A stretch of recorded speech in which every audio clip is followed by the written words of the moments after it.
BA part second के विद्यार्थियों का स्वागत। आज के वीडियो में हम डिस्कस करेंगे नेथानियल हॉथॉर्न की short story doctor Heidegger's experiment. Dear students, in today's video, first we will discuss about the author and about the story.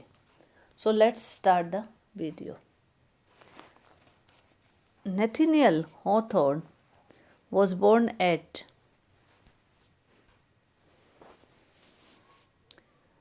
Salem in Massachusetts on 4th July 1804. He was a very famous literary giant in American literature. His fame as a writer moved from generation to generation. He lost his father when he was only 12 years old.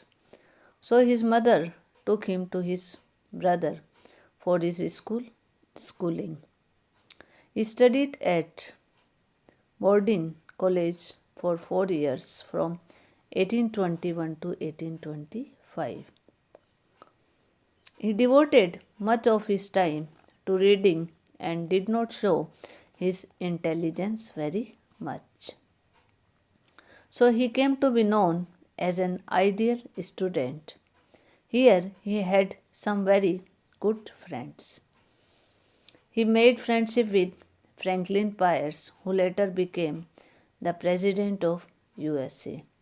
When Franklin Pierce became the President of USA, he appointed Hawthorne the American Consul at Liverpool, and Hawthorne worked there as such from 1853 to 1857.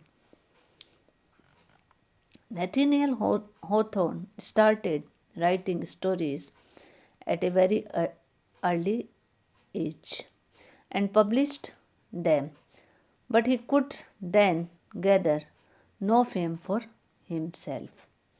He could become famous in the literary world rather late in his life, when his great novel, The Scarlet Letter, was published in 1850. The very surprising thing about Hawthorne was that he devoted his whole life to writing, but he produced comparatively little. He was a contemporary of some great Americans like Thoreau and Emerson, and shared with them some ideas of the times, while in several other aspects he was markedly different from them. The greater part of Hawthorne's boyhood was passed at Salem, and it was only after the death of his father, when he was 14 years old, in 1818, that he went to live in the town of Raymond along with his mother. The town was situated at the Lake Sebago. The quiet and beautiful atmosphere of the place affected him favorably. Later, Hawthorne spoke of this place as one where he got his cursed habit of solitude.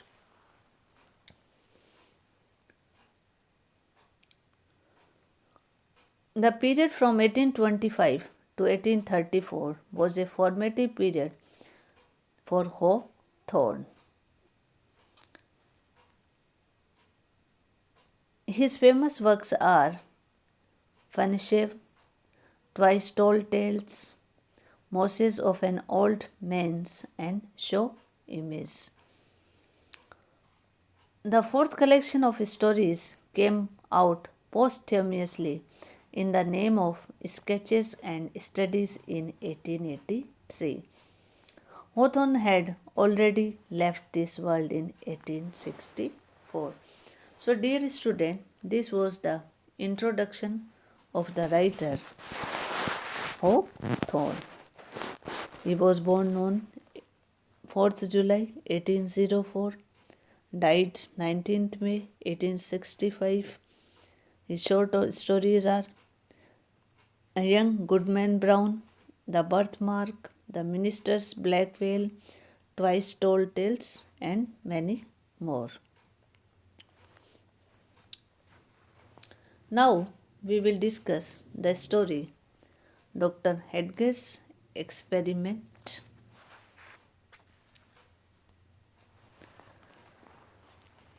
This story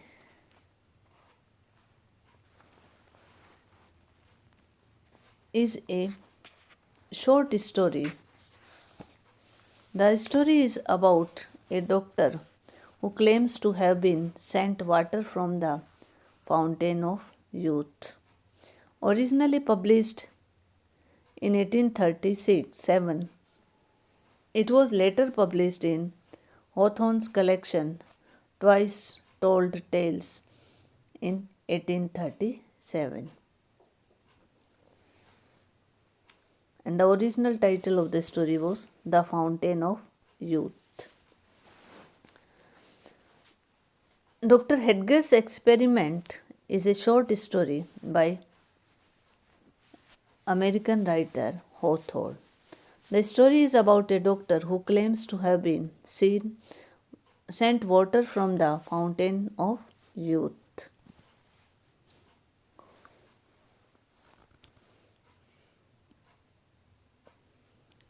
In this story, Dr. Heidegger's Experiment, the writer has tried to expose one of the major weaknesses of human beings. This weakness is that man hopes against hopes. He hopes for the difficult and the impossible. Nature presents situations to encourage his hopes, but everyone knows that such hopes simply believe. Dr. Heidegger's Experiment is a representative short story in which Hawthorne tries to show the weak traits in men which are incorrigible. There are 4 old persons, 3 men and a widow, whom Dr. Heidegger invites to be his guest. He requests them to assist him in performing his experiment. Dr. Heidegger had a wondrous liquid, rather a magic drug, the draughts of which make those old persons young and regenerated, but they start behaving irresponsibly like wanton young persons. They dream up to keep themselves young eternity. So they decide to go to Florida in search of the fountain of youth. So this was a short introduction of the story. Dr. Heidegger invites 4 elderly friends to participate in an experiment in his mysterious, gloomy study. He shows them a withered rose that he claims is 55 years old. He then displays a vase, a gift from an acquaintance, that contains a generous quantity of sparkling water. Dr. Heidegger explains that this bewitching water is from the legendary fountain of youth near Lake Mako. The water wondrously causes the old race to bloom again when it is dropped into it. Heidegger's friends become cautiously intrigued. They wish to taste the water, hoping it will restore their youth and give them an opportunity to live life again, free from the mistakes they made when they were young. As Dr. Heidegger watches, they anxiously drink the water. Their youth restored, they begin acting as fatuously as they did in their prime. Soon the 3 men of the group begin competing for the attention of the now youthful and beautiful widow, with experiencing their newfound youth. However, a tall, ominous mirror in the study reflects an image of the foreguest as still being elderly and feeble. The vase is accidentally smashed as the man fights over her, and its miraculous water is lost. The guest transformation only lasts for minutes and therefore returns them to their original old age. To obtain more of the enchanted water, the four test subjects determined to travel to Florida to find the fountain of the youth. So, dear student, this was the short introduction of the story Dr. Heidegger's experiment. In the next video, we will discuss a summary of the story Dr. Heidegger's.